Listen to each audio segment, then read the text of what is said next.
Hi, I'm Stephen Collette from Your Healthy House. I'm here on behalf of the International Institute of Building Biology and Ecology. Today we're in architect Brian Fuente's straw bale home that he built and designed himself. We're going to talk about natural construction and how the building science of natural construction differs from other types.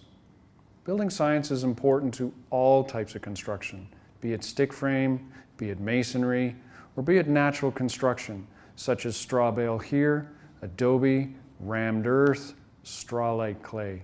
The physics applies, but the approaches to them differs. And that's what we're going to talk about today, how they work, how they can fail, and how they can improve health within the house. All buildings have vapor move through them.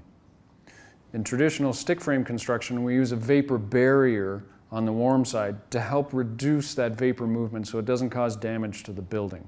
In a natural construction, whether it's straw bale or adobe or clay straw, they don't have vapor barriers in them. They're actually vapor permeable. And this is a hard concept to grasp for many people. But these buildings have been around for thousands of years, and they've stood the test of time. The importance is always in the details, but first we have to understand the science. Vapor permeability is about looking at the hygroscopicity, the hygric buffer capacity, and the vapor permeability. Now, vapor permeability is just how easily it can actually move the water. So a vapor permeable or a vapor impermeable material can move it more or less. In a natural construction building, we use our clay plasters or our lime plasters or even a cementitious plaster to help reduce the amount of movement through the material. And we can control that by using different types of plaster. The other thing that natural buildings do is they can actually take that water in. The hygric buffering capacity. What that means is it allows water, is how much water can it actually store safely. Now, in a typical stick frame or even a metal frame construction, you can't really store a lot of water in one of those buildings in your stud wall at any situation. But in a natural building, you can store hundreds of gallons of water in a typical 2,000 square foot house. This allows the material to actually protect the whole building. It can safely store that water without causing damage. Now, there is a limit, as with all things, but it can safely store, and when the conditions change, such as it stops raining or the bathroom dries out, that it'll actually release that moisture and let it back out safely. And these wall systems are dynamic in that principle and in that concept, and that's different. And so we have to be cautious when building them not to put a vapor impermeable paint on them or something like that. And that functions, that hygric buffer capacity.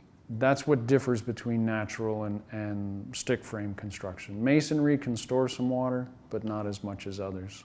Bulk water plays a role in any building, no matter what construction type. It's important to manage bulk water and keep it away from the wall system. Bulk water falls from the sky. That's rain, that's snow, that's wind driven. And it comes up from the ground through groundwater and into basements. It doesn't matter what type of wall system you have. Natural buildings or conventional construction, they can't get that wet. With a natural building such as straw bale, such as straw clay or rammed earth, they can take a lot more water. Because of its hygric buffer capacity, it can actually safely handle way more water than a stick frame could. It does have a reach, it does have a max, it will fail if it gets too much. But what it does is, because it can store it and then release it, it's a safer bet, especially in extreme weather, which we're seeing in many locations, that it can handle the brunt. We still have to focus on the details. And that's really important. And we still have to focus on managing the water away from any building system, whether it's vinyl sided or plastered. You need good overhangs. You need eaves troughs or gutters, downspouts extending far away, window wells, grading so it slopes away. All of these are really critical to keeping your building envelope dry, and it doesn't matter what kind of construction you use. So it's important to follow those details. Now, many natural building designers implement these as standard practice to help protect the wall systems. And so for those who don't have really big overhangs or better protection, you need to look at those details, where the water can get in, bulk water, liquid water, whether it be in a basement if you have one, or whether it be through sitting on a window ledge. So keep those in mind when you're looking around the house for bulk water failures and strategies on how to manage it. Air sealing is critically important no matter what type of construction you use, whether it be stick frame, masonry, or natural. And that's because air leakage impacts both health and durability. When a building leaks air, it allows the potential for moisture to move through the wall system. It allows for that moisture to potentially condense from a vapor to a liquid, and that's critical. That's where we're going to get damage. That's where we're potentially going to get mold growth. That's where we're going to potentially get health impacts on the occupants inside. So it's important to focus on that, no matter what type of construction you use.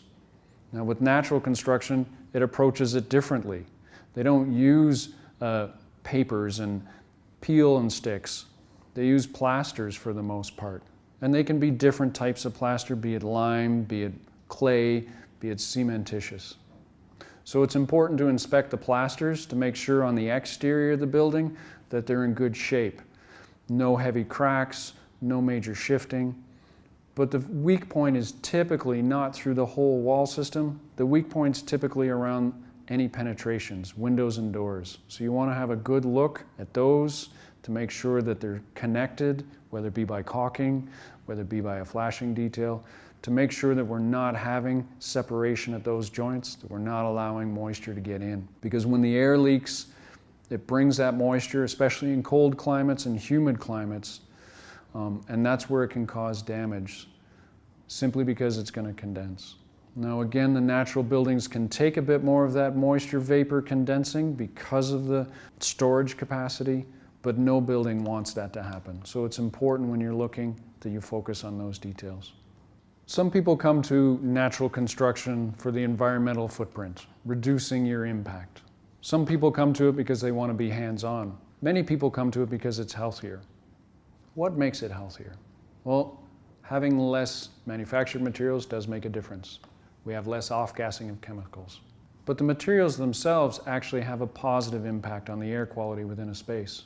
Natural plasters can actually improve the air quality. Clay is a common one as an interior finish. And for many of you, you may be familiar with having a clay mud mask on your face. And what that does is that clay actually pulls oils and junk out of our face. Likewise, in a wall system, that wall can absorb and adsorb moisture and then re-release it, improving our relative humidity and overall comfort in the house. And that's really important. But it can also take and neutralize some chemicals in the air. Those two strategies are healthful and can improve the air quality within a house. Now, depending on how much material's on the wall, whether it be a skim coat or a plaster or a full-blown clay wall, you're going to vary how much impact, positive impact, they can have on the space. Different materials have different properties.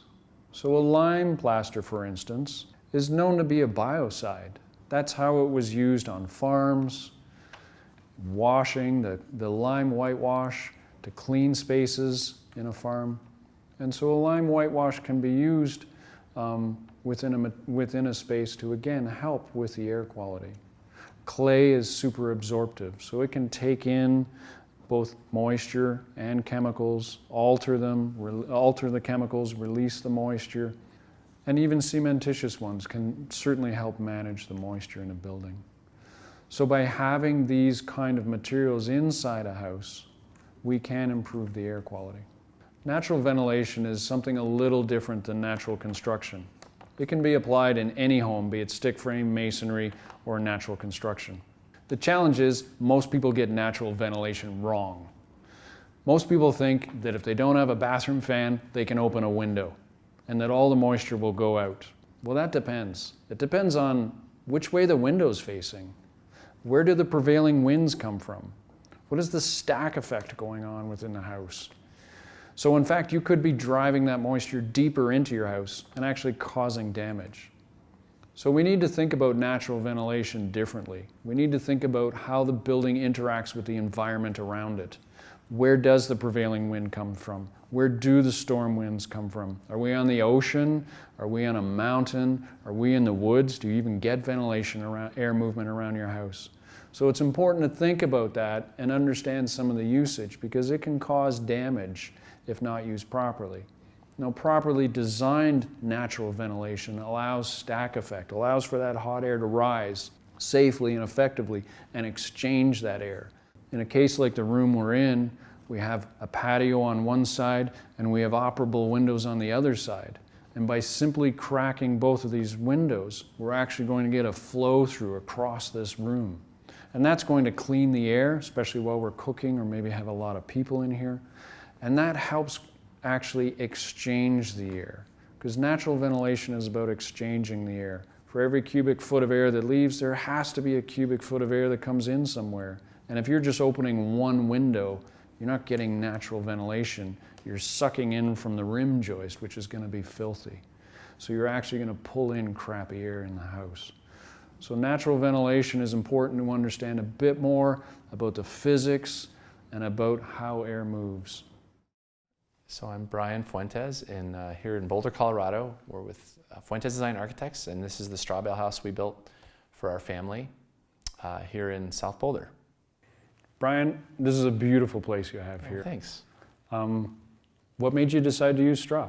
Well, I was a student at University of Oregon in 1996, and I worked in the first straw bale house in Eugene, and I fell in love kind of with the tactile qualities of straw bale, just the curviness of the walls and the softness of it, how it felt so massive and safe and quiet. And then as I progressed in my career, I learned more about the energy benefits of straw bale. And coming back to Colorado, here, we have a lot of sun. We have a lot of sun in the winter, which is very nice for winter heating. And the mass also helps keep the house really warm with a passive solar design in the winter. So besides just wanting to build a straw bale house since I was in college, I think it was somewhat aesthetics and somewhat performance. But I think living in one now, it's just, it feels really kind of peaceful and calm here. So I'm curious about the aesthetics perspectives.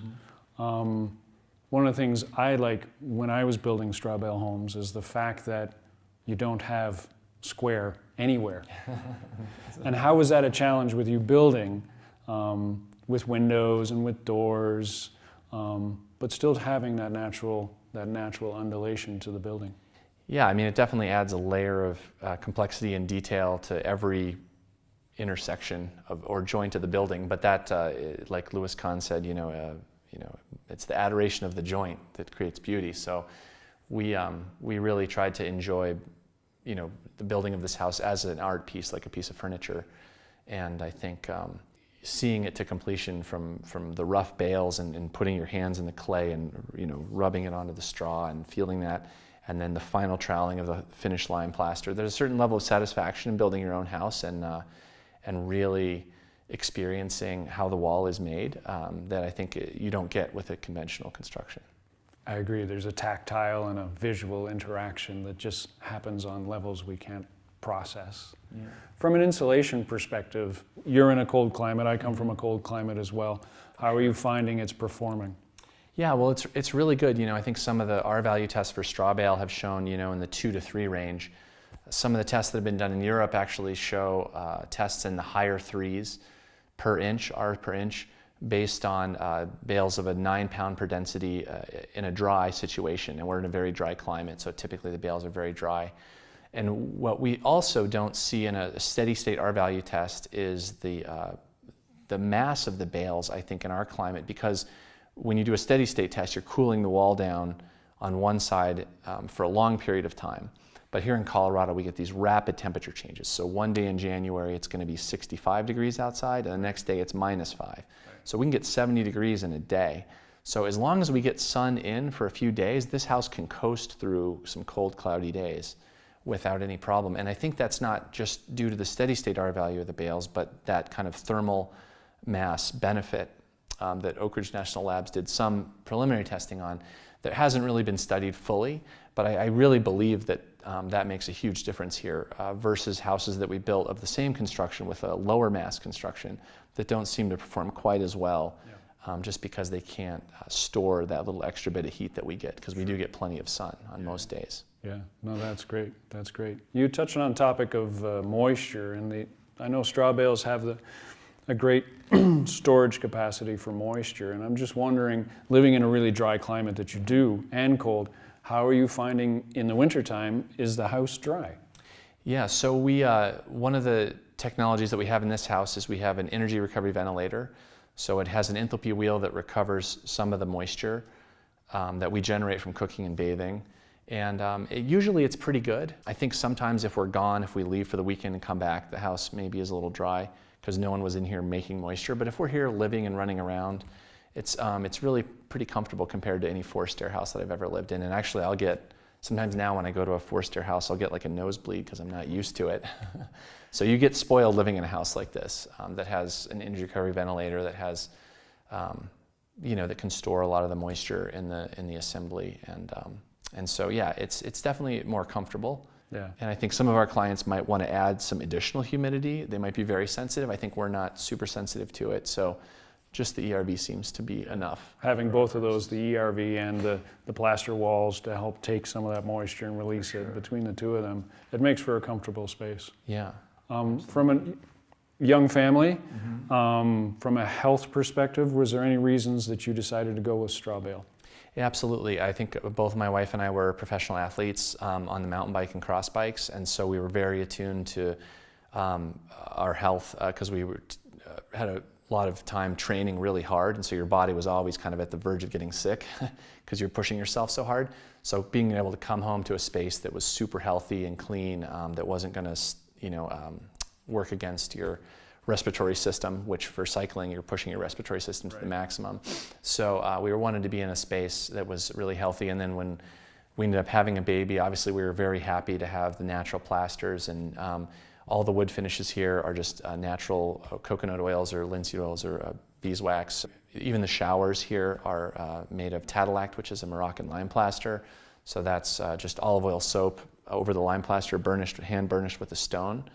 So we don't have any chemicals in this house for finishes, so it feels really nice to be in a really clean space where everything's wood and plaster and concrete. So it's very clean and healthy. We do have some area rugs that need vacuuming, especially with the kid running around, but and furniture, but yeah. As do we all.